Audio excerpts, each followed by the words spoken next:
अफगानिस्तान के खिलाफ one day series से पहले भारतीय टीम को बड़ा झटका लग गया है। हार्दिक पांड्या जो हैं वो ओडीआई सीरीज से बाहर हो गए हैं। हालांकि एक दिन पहले ही उनको खेलने की मंजूरी मिली थी।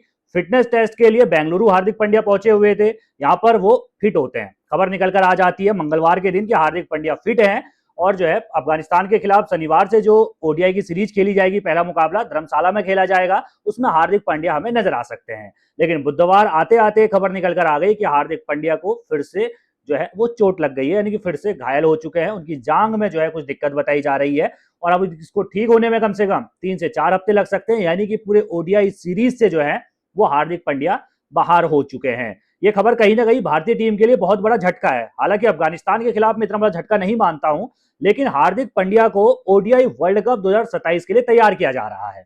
यानी कि आप देखिए, आयरलैंड के खिलाफ, इंग्लैंड के खिलाफ और यहां तक कि एशियन गेम्स के लिए भी T20, तीनों के लिए, तीनों टूर्नामेंट्स के लिए T20 टीम का ऐलान हुआ। तीनों टीमों में हार्दिक पांड्या को जगह नहीं मिली। लोग अलग तरह से जो है वो खबरें चलाने लग गए कि हार्दिक पांड्या के संग जो है मनमुटाव चल रहा है, ये चल रहा है, वो चल रहा है।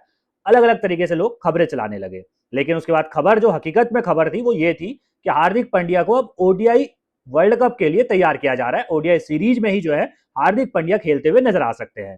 लेकिन अब जब पहला ओडीआई सीरीज यानी कि उस मकसद से, वर्ल्ड कप जीतने के मकसद से शुरू हो रही है, अफगानिस्तान के खिलाफ शुरू हो रही है। शनिवार को पहला मुकाबला खेला जाएगा। 3 मैचों की ओडीआई सीरीज है और पहले मैच से पहले भाई आपको विराट कोहली भी इस मुकाबले में खेलते हुए नजर नहीं आएंगे, क्योंकि विराट कोहली भी चोटिल है, घायल है। और अब हार्दिक पांड्या भी चोटिल हो गए। हालांकि रोहित शर्मा जरूर खेलते हुए नजर आएंगे।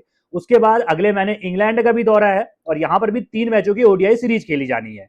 हार्दिक पांड्या को अगर T20 टीम में चयन नहीं किया गया है, हार्दिक पांड्या 2 बार जो है वर्ल्ड कप जीतने वाली टीम का हिस्सा रहे, चाहे 2024 की बात चाहे आप करें, चाहे 2026 की बात आप करें, यानी कि T20 वर्ल्ड कप जीतने वाली टीम का हिस्सा रहे हैं। उन हार्दिक पांड्या को T20 के सभी मुकाबलों से, सभी टूर्नामेंट से आराम दिया जा रहा है, क्योंकि 2028 में जाकर अब T20 का कोई बड़ा इवेंट है। यानी कि चाहे आप वहां पर बात करेंगे T20 वर्ल्ड कप की, वो 2028 में है, चाहे आप बात करेंगे ओलंपिक की, वो भी 2028 में ही है। उससे पहले 2027 में ओडीआई वर्ल्ड कप होने वाला है। और 2027 के लिहाज से हार्दिक पांड्या को तैयार किया जा रहा है कि ओडीआई वर्ल्ड कप भाई साउथ अफ्रीका में खेला जाएगा और यहां पर हमें हार्दिक पांड्या जैसा एक ऑलराउंडर चाहिए ही चाहिए होगा। तो इसीलिए हार्दिक पांड्या को सिर्फ ओडीआई के लिए तैयार करने का जो मकसद है, बीसीसीआई का, जो भारतीय क्रिकेट बोर्ड है, जो उसका मैनेजमेंट है, वो चाहता है हार्दिक पांड्या ओडीआई खेले। लेकिन क्या हार्दिक पांड्या ओडीआई के लिए तैयार है? क्योंकि आपने आईपीएल के मुकाबलों में भी देखा, हार्दिक पांड्या चोटिल हुए थे, कुछ मुकाबले उन्होंने मिस किए थे।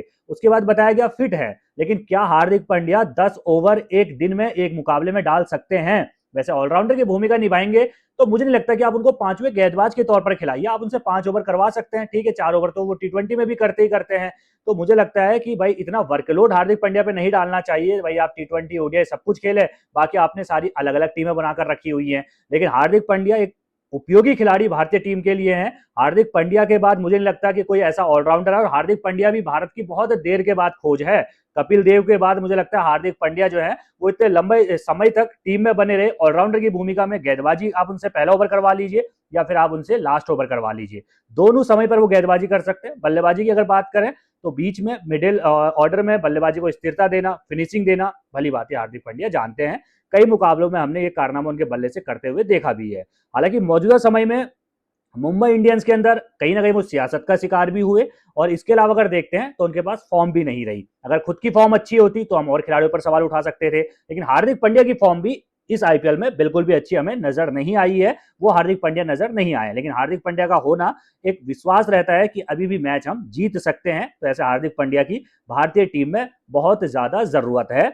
अब भाई उम्मीद है इंग्लैंड के खिलाफ जो ओडीआई सीरीज होगी, अफगानिस्तान के खिलाफ तो बाहर हो चुके हैं, शनिवार से हमें देखने को मिलेगा। विराट कोहली भी इसमें नजर नहीं आएंगे। लेकिन जो अगले महीने इंग्लैंड के खिलाफ 3 मैचों की ओडीआई सीरीज फिर से होने वाली है, उस ओडीआई सीरीज में मुझे उम्मीद है विराट कोहली भी नजर आए, हार्दिक पांड्या भी नजर आए, ताकि हम वर्ल्ड विजेता वर्ल्ड कप जो है वो जीत पाए।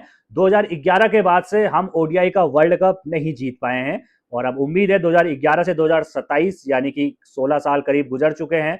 16 साल के बाद भारतीय टीम जो है ट्रॉफी उठाएगी। हालांकि 2023 का अगर आप ओडीआई वर्ल्ड कप देखते हैं तो यहां पर भारत फाइनल में जरूर पहुंचा था। यहां पर भारत फाइनल में पहुंचता है और ऑस्ट्रेलिया से हार जाता है। और इस वर्ल्ड कप में भारत एक भी मैच नहीं हारा था। 10 मैच खेले थे, 10 के 10 मैच जो है 2023 ओडीआई वर्ल्ड कप में भारत जीता था। सिर्फ फाइनल मुकाबला हार जाता है, और जो फाइनल हारता है भाई वो उपविजेता कहलाता है, भारत उपविजेता कहलाता है और 2027 में विजेता कहलाने का दम रखता है। इसके लिए हार्दिक पांड्या जरूरी है। आप किसे देखते हैं इस पूरी रिपोर्ट को, अपनी राय कमेंट में जरूर रखिएगा। बाकी देश दुनिया की सभी खबरों को पहले पाने के लिए बेल आइकन जरूर दबाइएगा। नमस्कार।